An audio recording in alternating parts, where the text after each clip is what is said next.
자, 다음은 이제 분해능과 관련된 그 부분을 한번 살펴보도록 하겠습니다.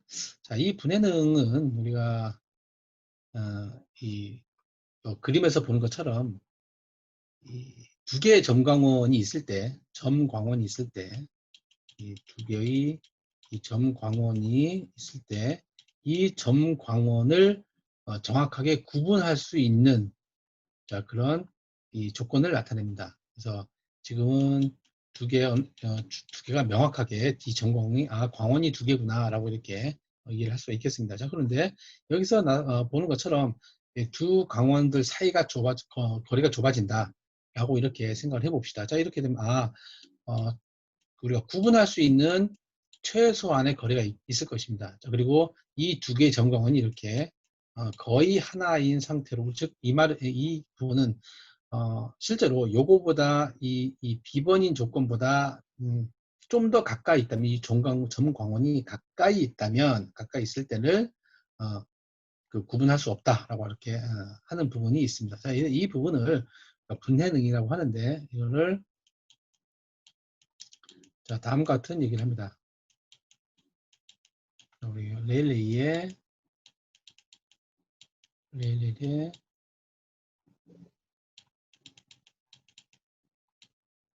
크라이테리언이라고 해서 우리 레일리 기준이라고 이렇게 얘기를 합니다. 이 레일리 기준은 우리가 그 산란이라고 하는 그런 부분들을 할 때 레일리 산란, 뭐 미산란 뭐 이런 얘기를 한 적이 이제 있습니다. 그래서 아무튼 그때 그 말하는 그 레일리입니다. 그래서 이 레일리 기준이라고 하는 것은 우리가 점광원이 분해가 될 수 있는 최소한의 이 기준이 되는 거리, 즉 두 점광원 사이의 거리가 되는 것이죠. 이 부분은 바로 여기서부터 여기까지를 우리가 이걸로 자 델타 x라고 하겠습니다. 자, 이 델타 x라고 하는 게 바로 두 점광원의 거리입니다. 두 점광원 사이 거리.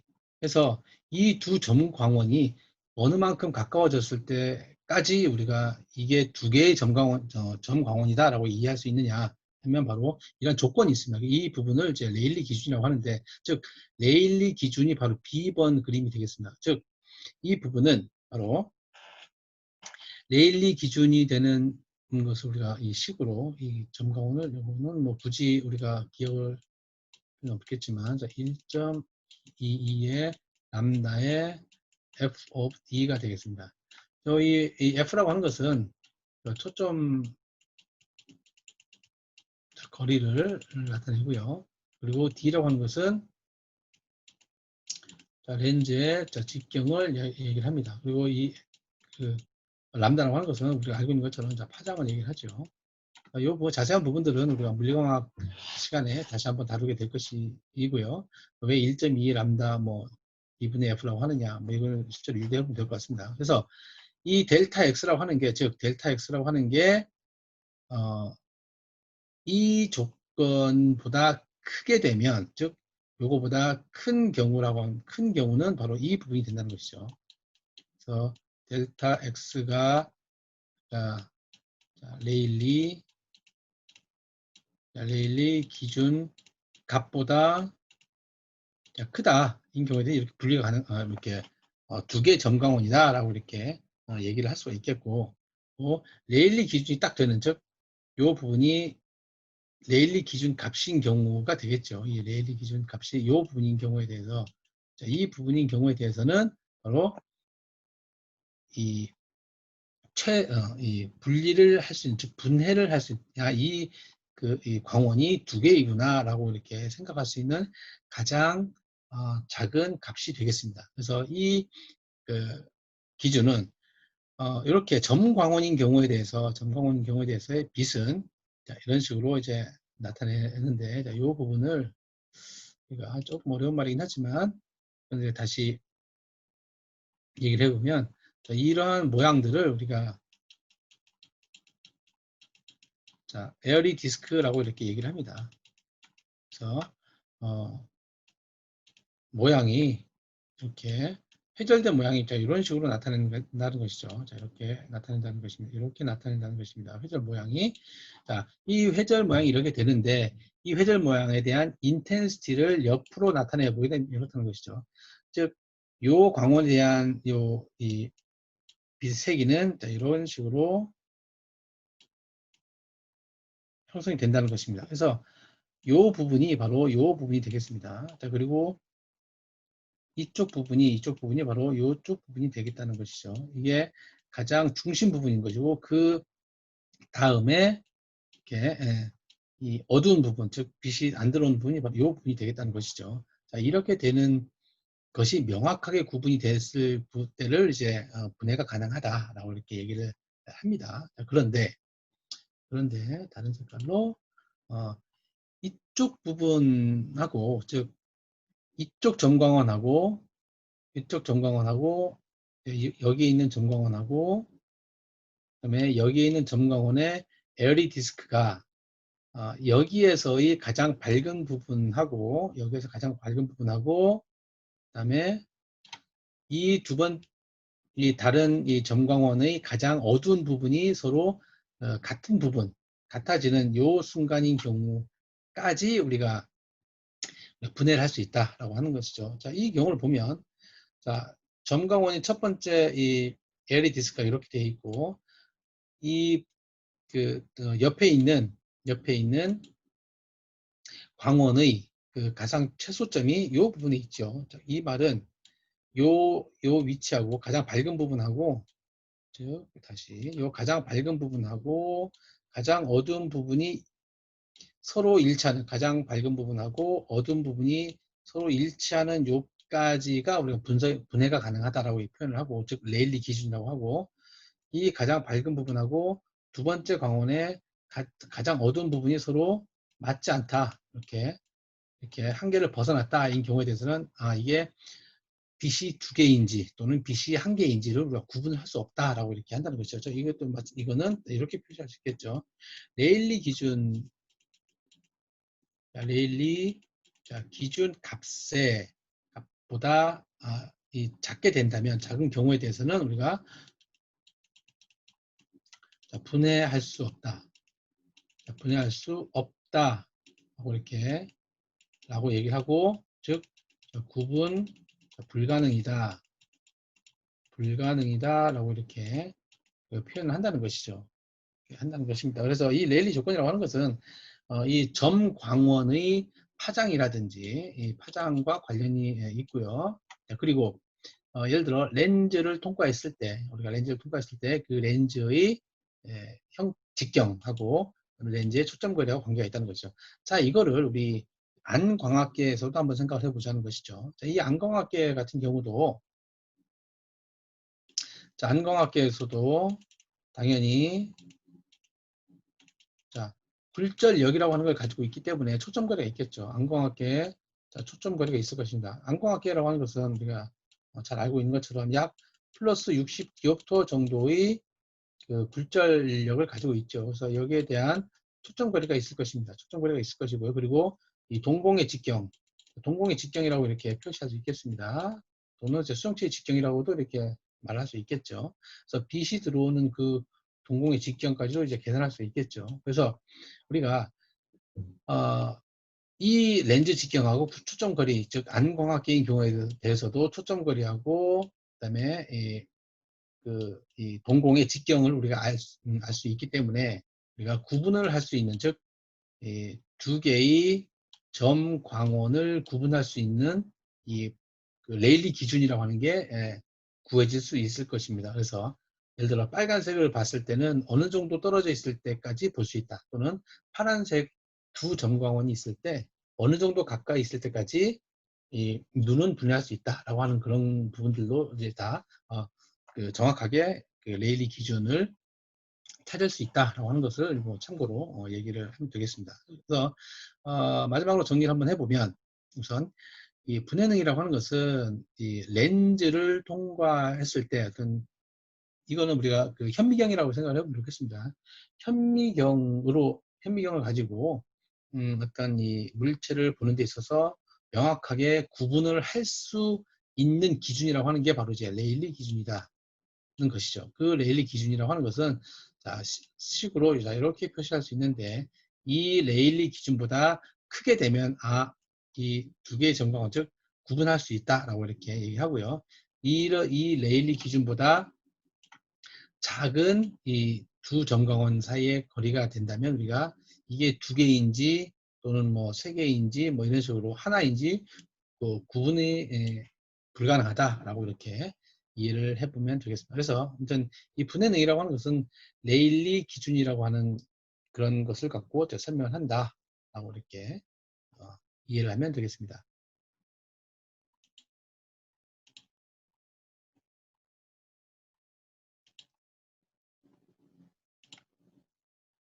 네, 다음은 점분산 함수에 대해서 살펴보도록 하겠습니다. 이 점분산 함수라고 하는 것은 이런 것이죠. 우선 이 모든 물체에는 우리가 알고 있는 것처럼 무슨 물체 또는 물체라고 하는 것이나 이제 빛이라고 하는 것이나 다 똑같죠. 같은 개념으로 이해를 해보면 좋겠습니다. 물체라고 하는 것이나 이 빛이라고 하는 것이 진행을 해서 어떤 광학 매질을 통과하게 되면 매질을 지나게 되게 되면 분명히 빛의 성질이 또는 물체의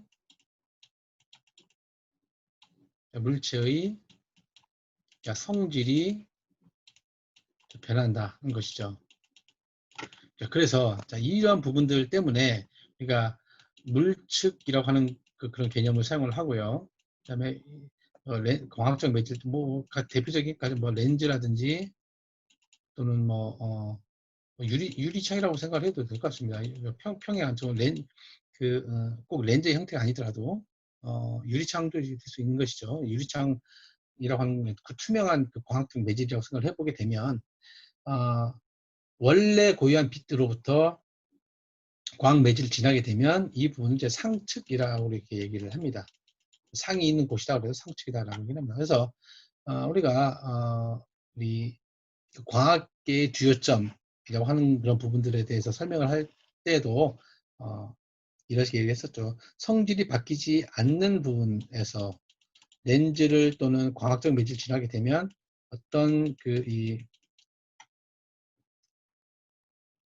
이 주요 점들이 다 프라이머리 분해다라고 하는 거죠. 성질이 바뀌었기 때문에. 즉, 성질이 변한 것을 나타내기 위해서 바로 이렇게 프라임을 붙인다는 얘기죠. 그래서 이 초점도, 예를 들어서 초점도 두 가지가 있습니다. 그렇죠? 자, 물측 초점이 있고, 물측 초점이 있고, 상측 초점이 있습니다. 그리고 뭐 절점이라든지 뭐 주점도 마찬가지죠. 물측인 경우에 대해서는 F로 이렇게 표시를 하고요.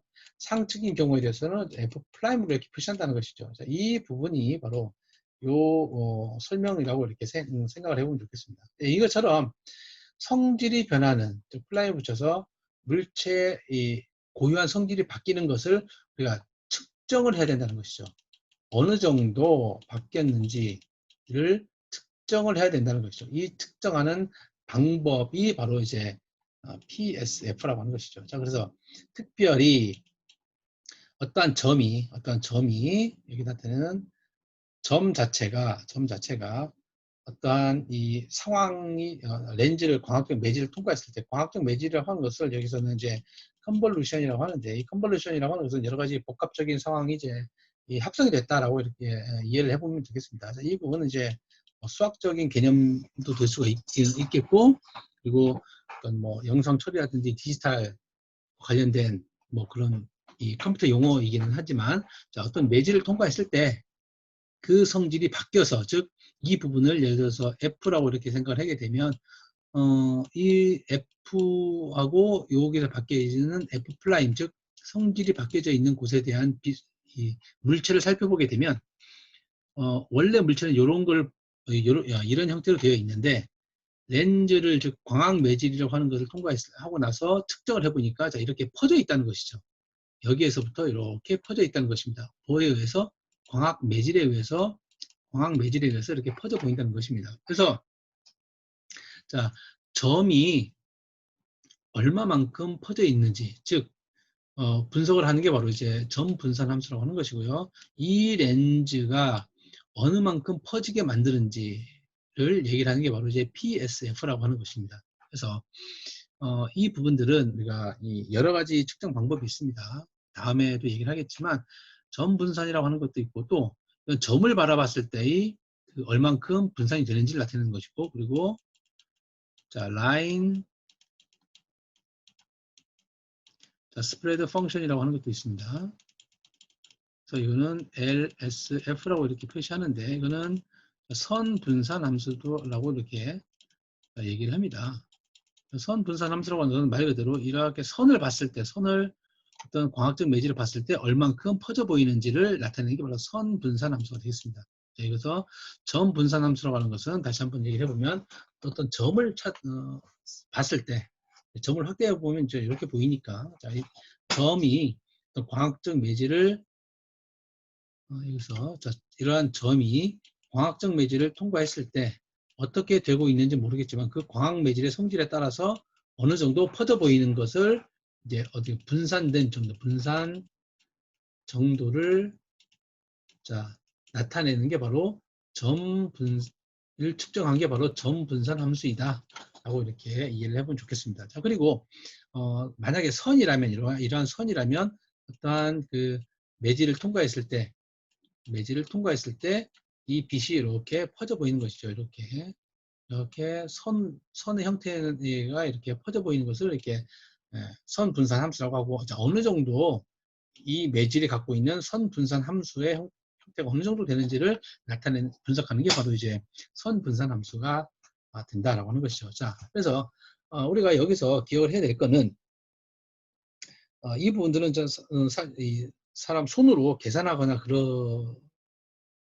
이게는 이제 굉장히 이제 어렵습니다. 이게 뭐 예를 들어서 복잡한 수학 형태가 들어가 있기 때문에, 그래서 점 분산 함수든지 선 분산 함수이든지 간에 다 우리가 이제 어떤 이 컴퓨터의 그 계산 능력을 토대로 해서 우리가 분석을 충분히 다 할 수 있다라고 이렇게 이해를 하면 될 것 같습니다. 그래서 이런 어느 정도의 선퍼짐이나 점퍼짐이 있는지와 관련된 부분들은 컴퓨터가 계산을 하는 것이고요. 우리가 이 현상이라고 하는 것들을 생각을 해보게 되면, 그러니까 선명한 이 물체를 어떤 광학적 매질을 통과하게 되면 항상 이 빛의 성질이, 즉 물체에 대한 성질이 바뀐다 라고 이렇게 이해를 하면 좋겠습니다. 자, 이거를 우리가 안광학계 해보면, 우리 안경광학에 적용을 한번 해봅시다. 자, 이 얘기는 어떤 물체를 찾아보는데 교정용 안경 렌즈를 착용하게 되면 렌즈를 통과하기 때문에 분명히 우리가 어떤 물체의 뭐 크기가 바뀐다든지 아니면 퍼짐이 바뀐다든지와 관련된 부분들이 분명히 발생을 합니다. 그래서 실제로 안경을 착용하고 있지 않은 사람들이 어떤 물체를, 예를 들어 컵을 쳐다보는데 이 컵의 이 선명한 이미지가 안경 렌즈를 통과했을 때 망막에 닿는 이 빛 정보들이 각각 다르다는 것이죠. 즉 안경을 착용한 사람과 안경 착용하고 있지 않은 사람에 대해서 그 망막을 비교해 보면 분명히 차이가 있다는 것입니다. 자, 그 차이가 있는 것을 분석하는 게 바로 점 분산 함수 또는 뭐 선 분산 함수, 그다음에 또 다음에 하게 될 뭐 그 변조 전달 함수, 뭐 이런 식으로 이제 얘기를 한다는 것입니다. 자, 지금 우리가 얘기하고 있는 것들을 이제 우리 안경공학에서 어떻게 적용되고 있는지를 우리 한번 기억을 해 보아야 되겠습니다. 연관을 시켜서 기억을 해 두어야 되겠습니다.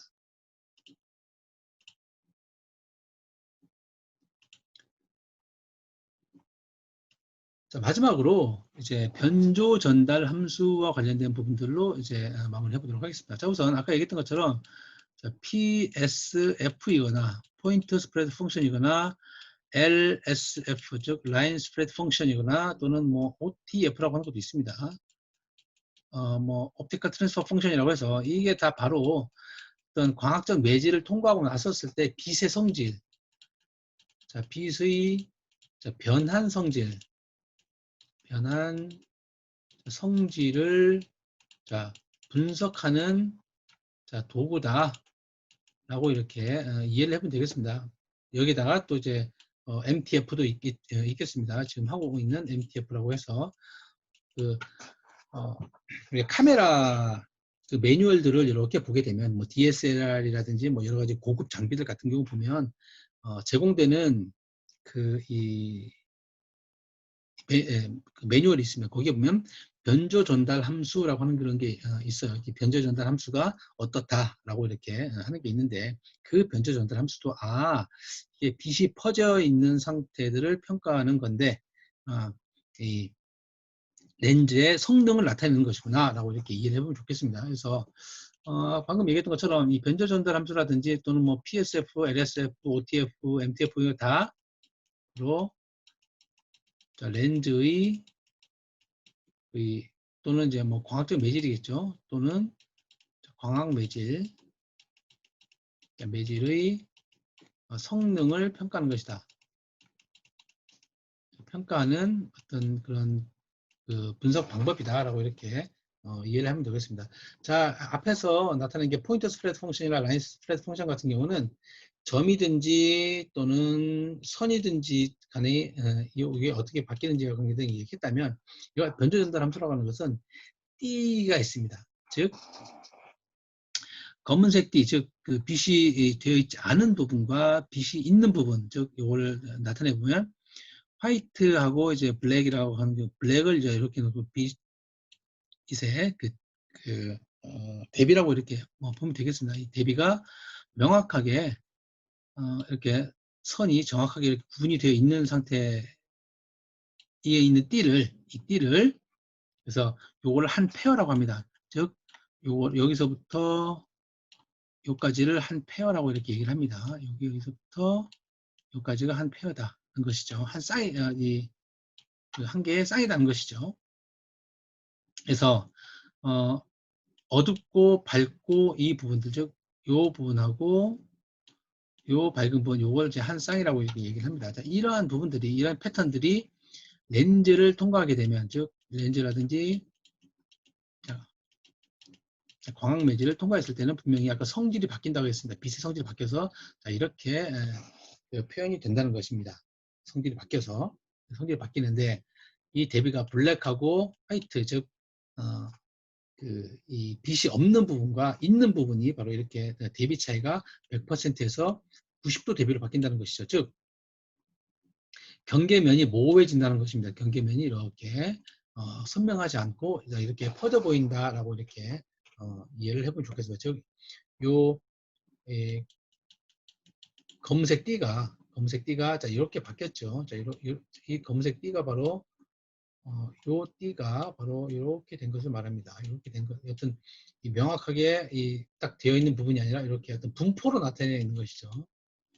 자, 분포로서 나타내어진다라고 하는 것입니다. 그래서 이게 어느 만큼 퍼져 있는 이 분포가 어떻게 바뀌었는지를 나타내는 게 바로 이제 변조 전달 함수다라고 이렇게 이해를 하면 되겠습니다. 그래서 자 이거를 이제 우리 안광학계에서 또 어떻게 사용을 하느냐 하면 당연히 예를 들어서 동일한 그 라인 페어 안에 우리가 1cm 안에 요 쌍이 밝고 어두운 요 쌍이 많으면 많을수록 하나 있을 때를 1cpd라고 이렇게 사이클 퍼 디그리라고 이렇게 얘기를 하면 1cpd라고 얘기를 하고요.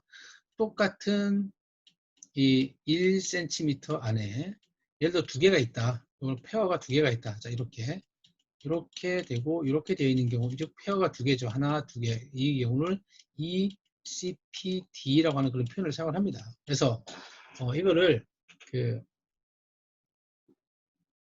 우리가 이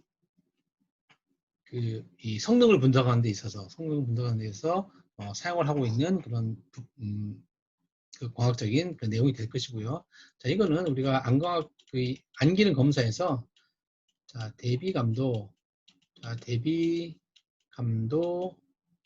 특정이라고 하는 그런 안기능 검사라고 하는 게 있습니다. 안기능 검사 중에 대비감도 측정이라고 하는 게 있습니다. 이 대비감도 측정이라고 하는 것은 우리가 백내장이라든지 백내장 뭐 수술을 한 경우라든지 뭐 이런 경우에 대해서 수술이 잘 됐는지 또는 경과를 보기 위해서 대비감도 측정이라고 하는 것을 이제 안과에서 진행을 합니다. 자, 이 부분이 바로 물체를 잘 구분할 수 있는, 즉 명확하게 구분할 수 있는 분포를 나타내는 게 바로 대비감도 측정입니다. 여기 나타낸 것처럼 100% 대비고 이거는 이제 90% 대비이기 때문에 자 이렇게 대비감도 측정이라고 하는 그런 부분들이 있는데 이 대비감도 측정을 한 값이 뭐 예를 들어 뭐 1CPD인 경우에 얼마의 값이고 대비가 몇 %고 2CPD인 경우에 대해서는 몇 %고 즉 대비감도 즉 대비감도 측정을 했었을 때 성능이 좋은 거라면 이 CPD의 값이 증가해도 정확하게